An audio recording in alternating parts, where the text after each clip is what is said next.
Hello and welcome to another live stream. I'm going to talk about a few of the shorts that I've been putting out, the kind of vertical format video. So we cover some of the topics that we work on there, and got a few things in the works. Putting together some chord melody kind of things for all of me, and generally putting together a few podcast episodes on that tune in general. So keep an eye out on that. So I'll begin by talking a little bit about the short that I just put out yesterday, uh, which had this chord voicing. Let's see if I can get you a closer look. All goes to plan here. But this kind of falls under a general concept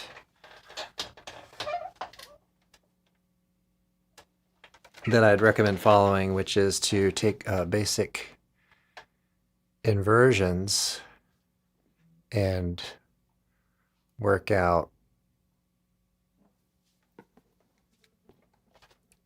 some different kinds of chord tones for it. So if we have a G, I think I explained on there, we had a G like this,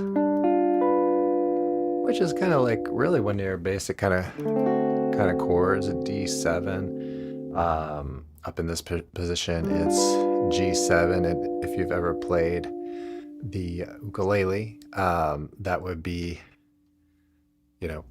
a G7 actually, but you would have your strings kind of only run up to the 5th fret on that instrument. So yeah, and this is a really kind of cool way to practice. You can your voicing knowledge, kind of as opposed to working on a whole bunch of memorization. You basically memorize the basic shapes, and then you have sort of a library of alterations to them. If we lower this note on string 3,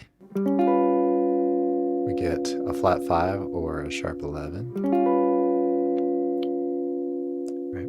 And we can also, of course, raise that note.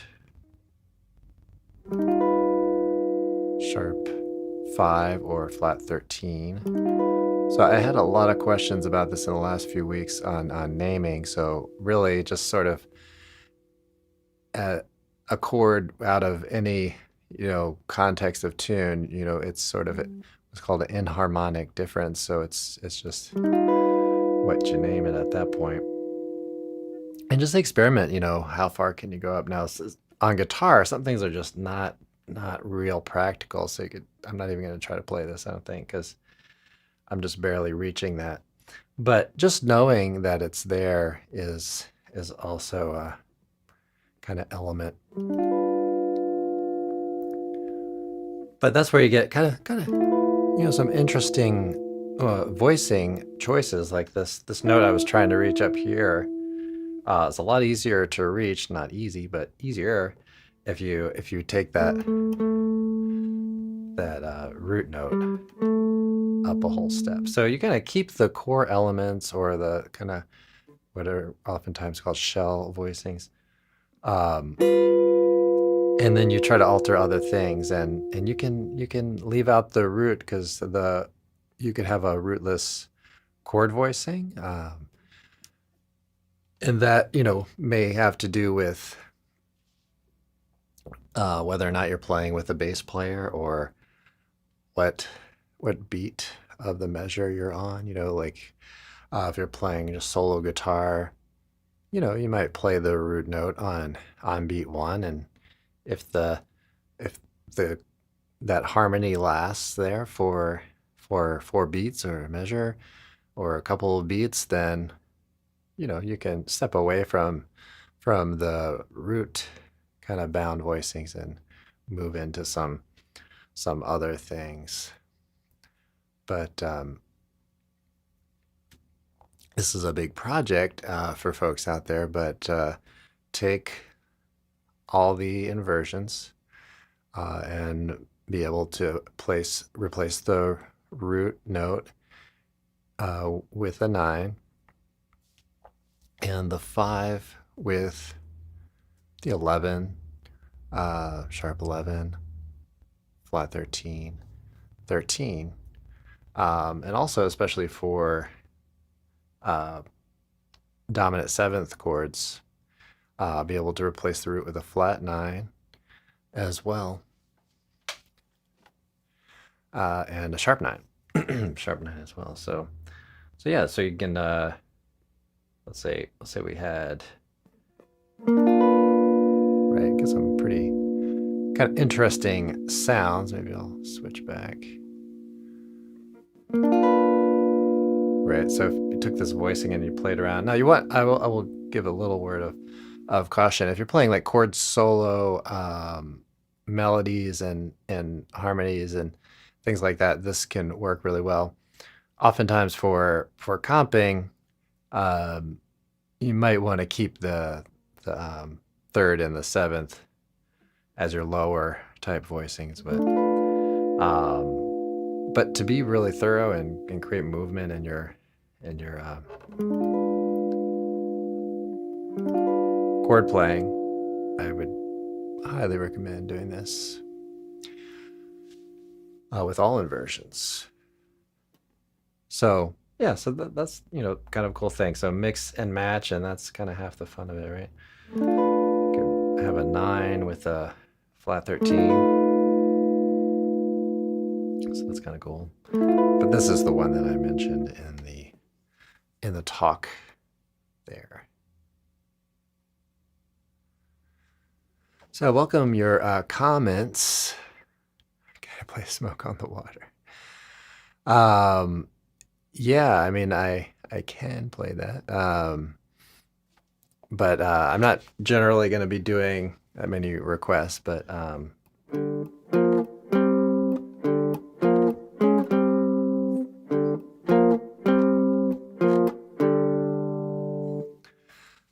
something like that anyway. But yeah, thanks for joining. Apologize about my site. ML, thanks for joining. But sometimes I get, like last Sunday, I got a request for doing what was it? Those famous bebop tunes, and I'm like, I'm just not going to do that. I'd have to really warm up on that.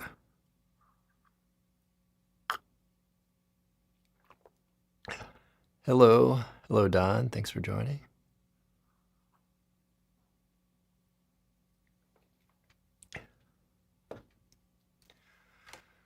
But yeah, I've followed a bit of Deep Purple, and I'm really kind of interested in Steve Morris and his playing. So I've listened to a few of his interviews, and I wasn't aware of this until all that recently, but he was kind of connected into that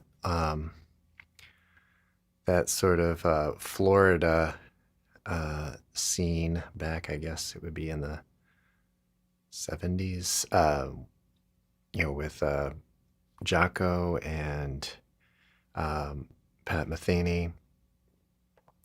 I don't know if they played together or performed together, but I know he was kind of hooked into that world. I'll have to go back and re-listen to that.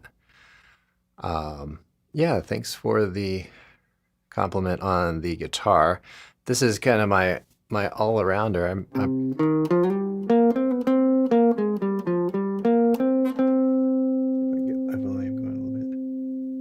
So I oftentimes switch between this guitar and the solid body, which is kind of probably directly behind me. But that one has really pretty hot pickups, and this one doesn't. So I'm always kind of trying to adjust.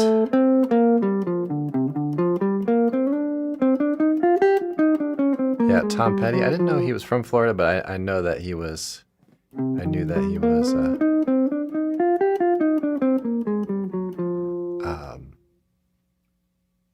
there at least at times. But he's from Florida. Okay, that's cool. Dry signal. Yeah, I've got a little delay going on. Let's see if I can.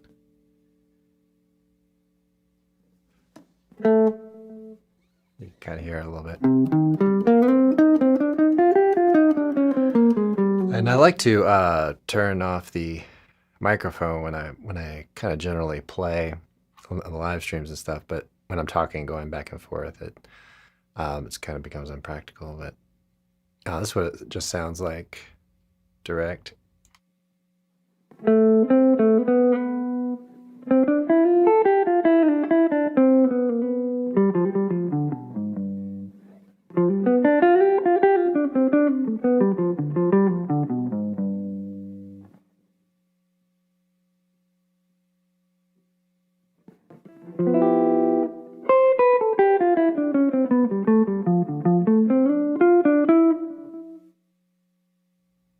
Yeah, so hopefully that's coming through a little bit. I'm always a little cautious about the delay because I don't want it coming through too much and not too little. Actually, I was playing a gig a couple weeks ago, outdoor sort of thing, and I really dialed it in a little too loud, and then sort of mid solo, I'm like trying to turn it down just the right amount. But anyway, the singer really liked it, and she was saying, "Was there echo on there?" And, yeah, there was.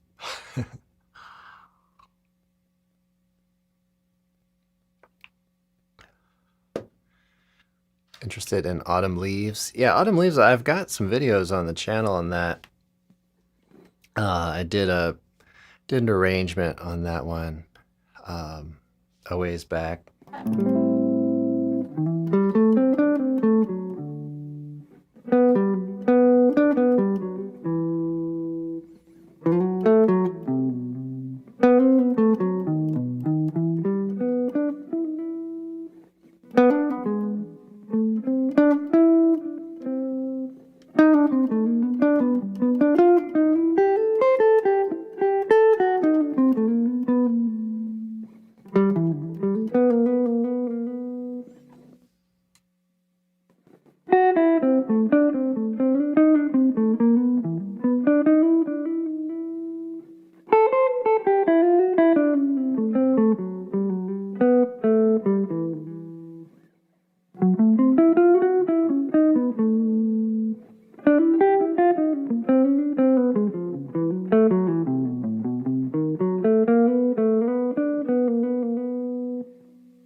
Beautiful tune. Barney Kessel. You know, I've been looking up some Barney Kessel material and thinking about really trying to incorporate some of his playing or arrangements into the videos. But I find it might be a little bit challenging. So I'm trying to balance, sort of an interesting arrangement with something that's not too hard to play on the as far as the chord melody lesson videos. So every time I kind of look at one of his arrangements and or listen to, I kind of feel like, well, maybe that's going to be hard to manage for a lot of folks. So Satriani, yeah, I don't really specialize in that world of music, but I have tremendous amount of respect for him and his playing. But Cry Me a River. Yeah, I'll make a note of that. Or I'll go back and look at the chat. Cry Me a River. Julie Lennon. Cool. So yeah, Satriani, I don't know if this is true or not, but I let me know if you do know. But Kirk Hammett, I believe, took lessons with Satriani and did so like through like the first three albums of Metallica or something. So I thought that was kind of an interesting little bit of trivia. Again, it's probably should be fact checked, but that's what I heard anyway. So I thought that was pretty interesting. And Steve Vai, who is really incredible guy as well, also took lessons from Joe Satriani. And yeah, that's so and his along from he must know something. I guess is what I'm trying to say. Yes, Steve, I learned from him too.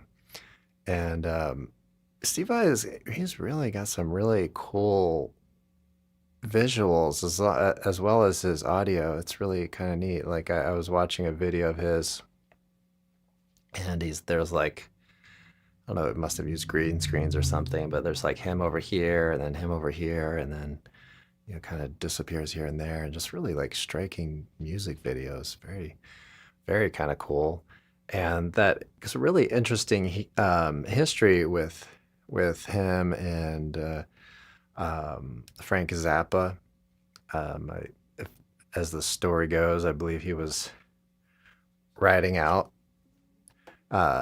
charts and solos and stuff of Frank Zappa, and just sending it to Frank Zappa. I think that's the story I know anyway.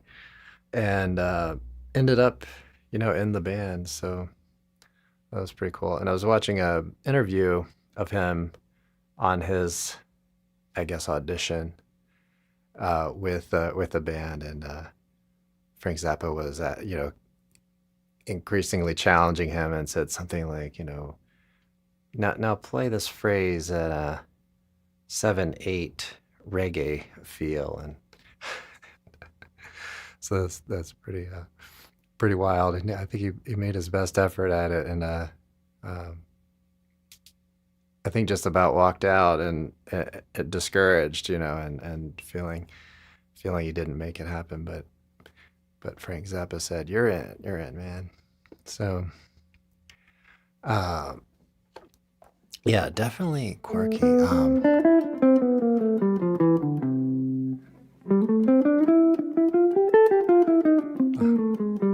Anybody out there interested in like putting Frank Zappa's, kind of, or and having some influence from Frank Zappa and like kind of making music like that? I find that I am, I like some of the quirky type things, and odd time signatures, and playing around, and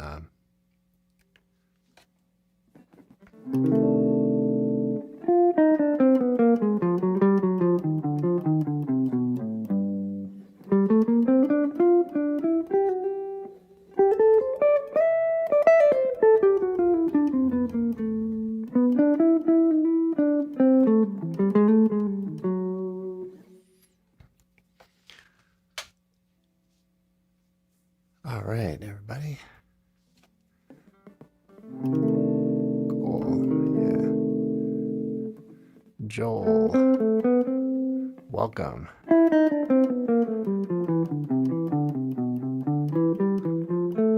Steve Vai with Polyphia. Very cool. I'll have to check that out. Tend to not listen to music with singing. Yeah, I'm the same way.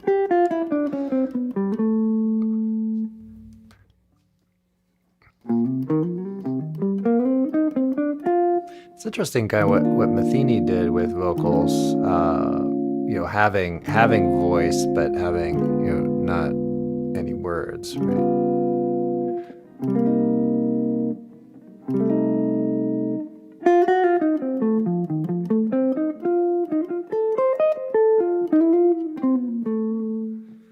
So in the last podcast, Tim Henson, I've listened to him a little bit. In the last video, I talked about these finger positions and working at being selective. Oh, hello, sorry, Joel. Oh, I see you jumped in on the. So I'm streaming on vertical mobile and on desktop. So sorry, Joel, if I didn't see you over there. Steve Eyes, yep, team up with Polyphia. Cool. On the agenda today, yeah, kind of just a chill stream. We follow up on some of the shorts. If anybody has any questions or things you've been working on, I can kind of give my take on. I've been putting out a few podcasts on all of me this week, so going over the changes on Monday, and then I did a little chord melody type talk on the podcast the other day, yesterday. Let's see, I'll see if I can get this. Like and subscribe. I should remember to say like and subscribe if you haven't already. And all that. So I'm also just kind of hoping I'm not bombarding folks. I've been really putting out a lot more shorts and stuff like that, doing a little playing on and some kind of mini lessons.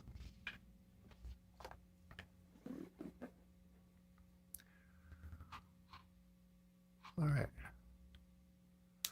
Well, I'm gonna maybe noodle around a little bit. Let me know if you have any additional questions or anything. I'll probably hang out for about 10 minutes or something.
Okay, so putting together some ideas for the all of me kind of videos, and so I'm at the kind of early stages of putting together a chord melody kind of arrangement for it, and then putting together a video. So I'll play probably a little backing track with that, and then move forward to kind of develop a little bit of chord melody arrangement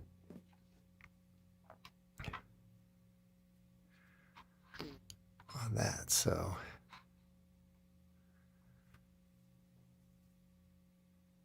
all right, everybody. So hope you're enjoying all the things we're putting out.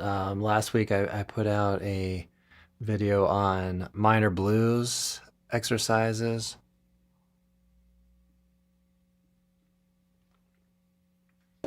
To address one of the common issues I find with maybe beginners, intermediates on improvisation is how do you get you know, from scales and arpeggios and stuff like that into playing, you know. So I went over, I think, like 5 little bullet points on doing that. So be sure to check that out. And then I've got a whole series of exercises and at the end of that video. So those are all root position exercises, but I went through your different selections. So, you know, one thing you can do with your scales and stuff is take an octave. Well, let's say we're in C major here. Take an octave and decide if you're gonna fill it up with 8 notes or 10 notes or 7 notes, and move forward like that. Here's one little kind of hint that you can try. Let's say a C major scale. You can put half steps in between your whole steps.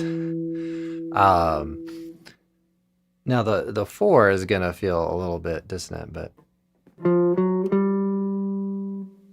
when you're creating lines, you know, whatever, you know, you can, the context of your line, sometimes it just does work. So, but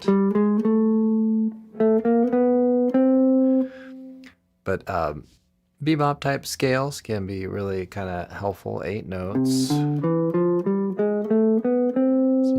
you can hear how it kind of lands there, and that's sort of the gist of that whole concept, which is to practice playing chord tones on strong beats. All right. But there's also a book on that that's available on the channel. I've got a link to that, not in this video, but in the video, minor blues improvisation. So check that out. I think you'll get a lot out of it.